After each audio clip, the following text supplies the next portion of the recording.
Olá, eu sou a doutora Fernanda Torras. Hoje a gente vai falar de incontinência urinária e para isso eu chamei a minha amiga, a ginecologista que atende aqui na clínica com a gente, a doutora Fernanda Freire. Doutora Fernanda Freire é ginecologista com especialização em uroginecologia. E aí a gente vai falar de incontinência urinária, Fernanda. É uma queixa bastante comum no consultório, Sim, né? é bem comum, principalmente nas mulheres pós-menopausa. A perda de urina, ela tem uma importância muito grande na qualidade de vida, tem um impacto negativo muito grande. As mulheres às vezes deixam de sair, deixam de se relacionar com as outras pessoas, atrapalha a vida profissional por conta da perda de urina. Perfeito. E pra gente dividir assim, como que a gente conduz um caso de perda urinária? Chega uma mulher com queixa de perda urinária quando ela frequenta a academia, quando ela carrega peso.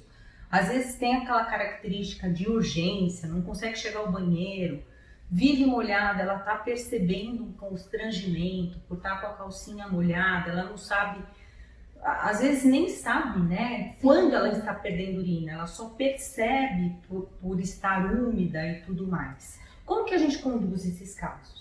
Primeiro de tudo, o ideal é que a paciente, né, que a mulher agende uma consulta com o ginecologista para conversar, para contar essa queixa, para a gente conseguir detalhar, né, qual a frequência, como que ela perde urina, Qual que é a condição clínica, né, associada? Exatamente, exato. Existe perda urinária pós-parto, né? Isso, se é pós-parto, se por exemplo, a primeira coisa que a gente faz quando a paciente tem uma queixa de perda urinária, independente da idade dela, né, é descartar uma infecção de urina, né? Perfeito. Porque a infecção de urina, ela pode deixar a paciente com mais urgência, com perda de urina. Então a gente, antes de qualquer coisa, precisa descartar a infecção.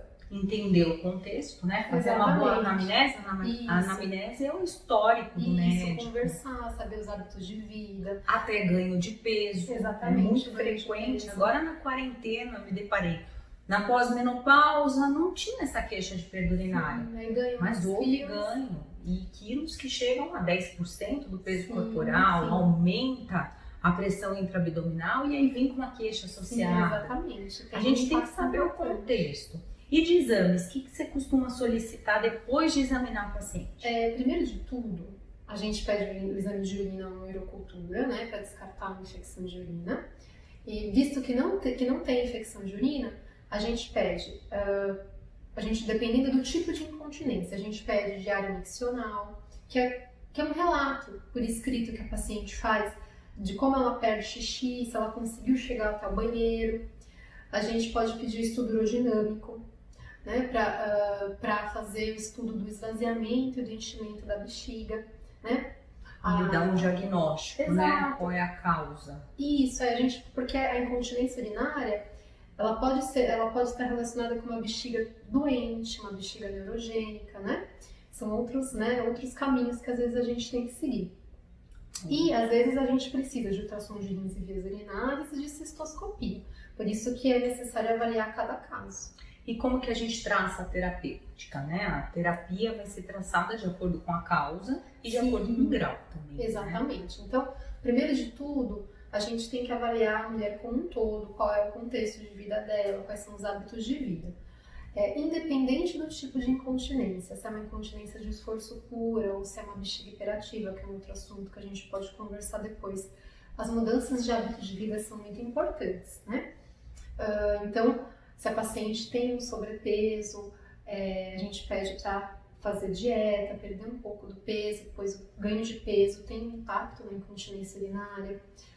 Dependendo se a paciente é uma paciente que vai muitas vezes ao banheiro, que não consegue segurar quando sente vontade, a gente orienta, por exemplo, a não ingerir líquidos quando sai de casa, ou se acorda muito à noite para urinar, a gente orienta a não ingerir líquidos ou alimentos com muita água, de 2 a 3 horas antes de deitar.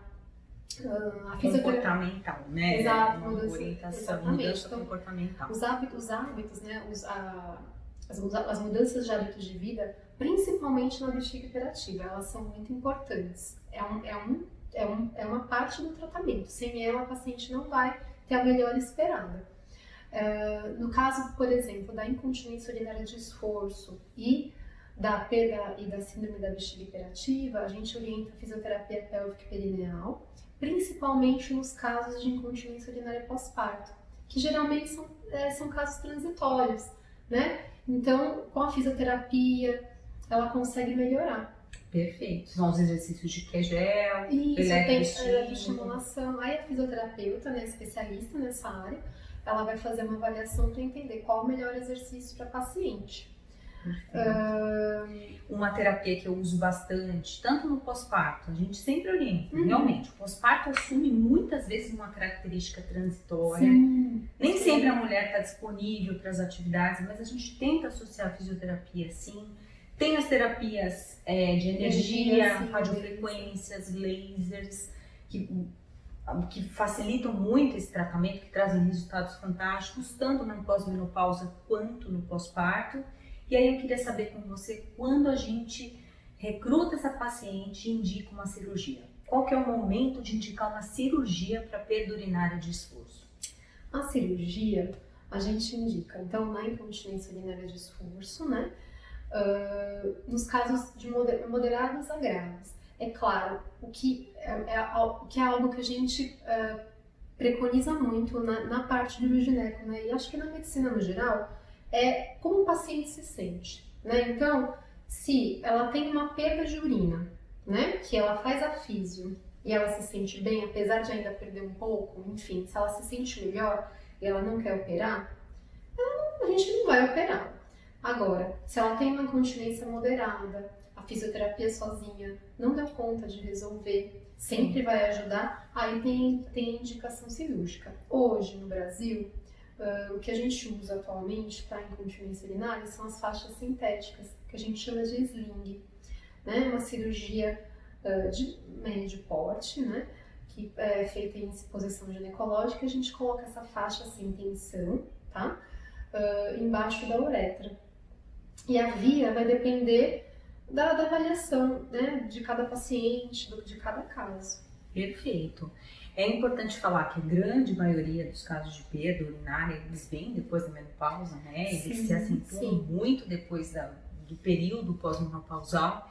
Então, o ginecologista sempre à frente, sempre tratando a síndrome geniturinária para a gente entender o que ficou de incontinência, né? Isso. Muitas vezes a gente tem que tratar antes de dar um... Sim, para ver se exatamente, para fazer o diagnóstico da incontinência urinária de esforço, né?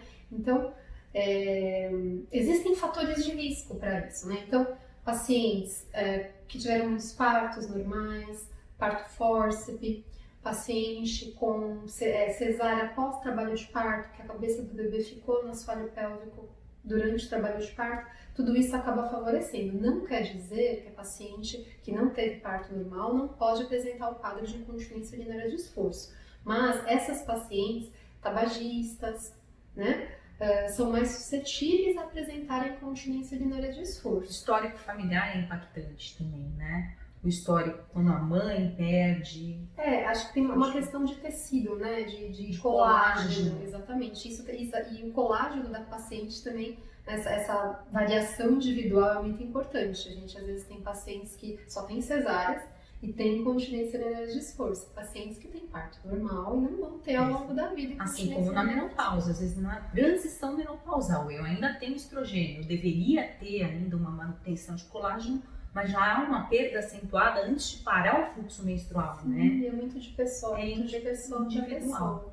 Tentar sempre as terapias, então, comportamentais, fisioterapias, terapias de energia, e aí então, na não resposta, né, na manutenção dos sintomas, avaliar com o urogineco, que é o mais especializado. A cirurgia, casos graves, né, moderados e graves, da incontinência urinária de esforço, a cirurgia acaba sendo mais indicado porque a pressão de perda da urina é muito alta, né? Mas acho que sempre é válido a físio, as terapias de energia para avaliar melhor e ver o quanto que isso tem impacto positivo na vida da paciente.